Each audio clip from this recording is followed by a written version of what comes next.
লেবাননের সশস্ত্র গোষ্ঠী হিজবুল্লাহর প্রধান হাসান নাসারুল্লাহকে লক্ষ্য করে হামলা চালিয়েছে ইসরায়েল। গতকাল শুক্রবার সন্ধ্যায় রাজধানী বৈরুতের একটি এলাকায় এ হামলা চালানো হয়।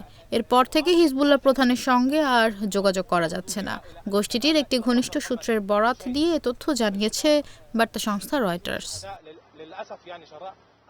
এদিকে হামলার কয়েক ঘণ্টা পার হওয়ার পরেও হিজবুল্লাহর পক্ষ থেকে তাদের প্রধানের অবস্থান জানিয়ে কোনো বিবৃতি দেওয়া হয়নি। হিজবুল্লাহ সংশ্লিষ্ট একটি সূত্রের বরাত দিয়ে রয়টার্স জানায় নাসারাল্লাহ জীবিত আছেন। ইরানের বার্তা সংস্থা তাসনিম নিউজও জানিয়েছে নিরাপদে আছেন হিজবুল্লাহ প্রধান। ইরানের একজন জ্যেষ্ঠ কর্মকর্তা রয়টার্সকে জানান তেহরান তার অবস্থান জানার চেষ্টা করছে।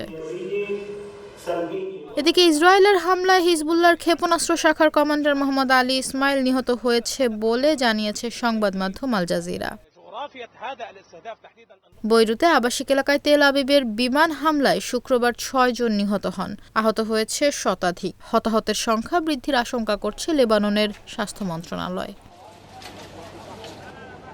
এ হামলাকে রাষ্ট্রীয় মদতপুষ্ট সন্ত্রাসবাদ বলে মন্তব্য করেন ইরানের প্রেসিডেন্ট মাসুদ পেজেশকিয়ান। আর তেহরানের পররাষ্ট্রমন্ত্রী বলেন হামলায় তেল আবিব ওয়াশিংটনের দেওয়া ৫,০০০ পাউন্ডের বাংকার বাস্টার বোমা ব্যবহার করেছে।